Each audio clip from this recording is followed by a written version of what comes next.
Imaginez, vous êtes un des meilleurs pilotes de chasse du monde. Vous êtes aux commandes d'un bijou de technologie à 70 millions de dollars. Le ciel est votre domaine. Et soudain, juste là, sous votre aile, apparaît quelque chose qui ne devrait pas exister. Quelque chose qui se joue de la gravité, qui ignore l'inertie et qui semble se moquer de notre science la plus avancée. Nous sommes le 14 novembre 2004. Le ciel au-dessus du Pacifique, au large de San Diego, est d'un bleu cristallin. Le commandant David Fravor ne le sait pas encore, mais les radars du croiseur USS Princeton observent des anomalies depuis une semaine. Des objets tombent de l'espace pour s'arrêter net au-dessus de l'océan. Aujourd'hui, dans les histoires de Papa Mika, on plonge dans l'incident le plus documenté de l'histoire moderne de l'aviation. Attachez vos ceintures, on part intercepter l'impossible. Le commandant David Fravor et sa coéquipière Alex Dietrich sont déroutés vers une zone précise. Le contrôleur radar du Princeton leur annonce avec une pointe d'excitation « On a une cible pour vous ». Arrivés sur zone, les radars de bord des deux F-18 restent muets. Mais en regardant vers la surface de l'eau, ils remarquent une zone de perturbation, comme si quelque chose d'immense bouillonnait juste sous la surface. Et là, ils le voient. Un objet blanc, lisse, de la forme d'un bonbon tic-tac géant d'environ 12 mètres de long. Il n'a pas d'aile, pas d'empennage, pas de réacteur. Et il se déplace de façon erratique au-dessus de l'écume, avec des mouvements si brusques et des accélérations si violentes qu'aucune machine humaine, aucun pilote ne pourrait supporter de telles forces G sans être instantanément broyé.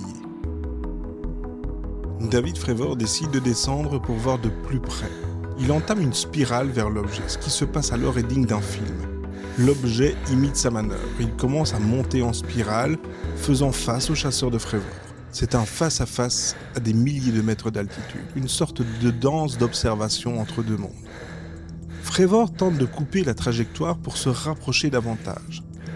Mais dès qu'il s'apprête à verrouiller l'objet, ce dernier accélère de manière instantanée. Il ne s'éloigne pas, il disparaît simplement en moins d'une seconde.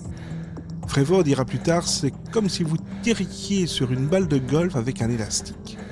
Quelques minutes plus tard, le radar du Princeton signale que l'objet est réapparu au Cap Point, un rendez-vous secret des pilotes à 100 km de là. L'objet savait où ils allaient avant même qu'ils n'y pensent. De retour sur le porte-avions, les pilotes sont accueillis et raillés par leurs collègues. Ils leur mettent des oreilles d'aliens sur les casques pour se moquer d'eux.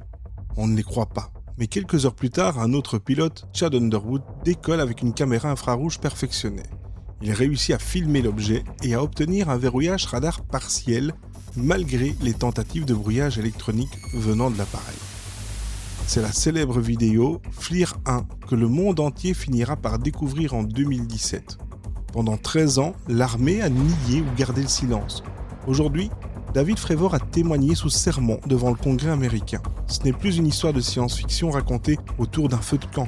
C'est une réalité militaire. Il y a quelque chose dans notre ciel qui maîtrise une technologie que nous ne comprendrons peut-être pas avant des siècles.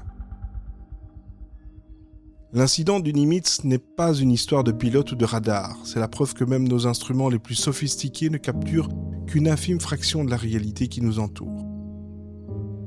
La morale de cette histoire: l'intelligence ne consiste pas à tout savoir, mais à savoir s'arrêter là où nos certitudes s'effondrent. Car l'ignorance n'est pas l'absence de preuves, c'est le refus de regarder les faits avec un esprit ouvert. Dans un univers aussi vaste, l'humilité reste notre meilleure boussole. Accepter de ne pas tout comprendre est le premier pas vers la connaissance.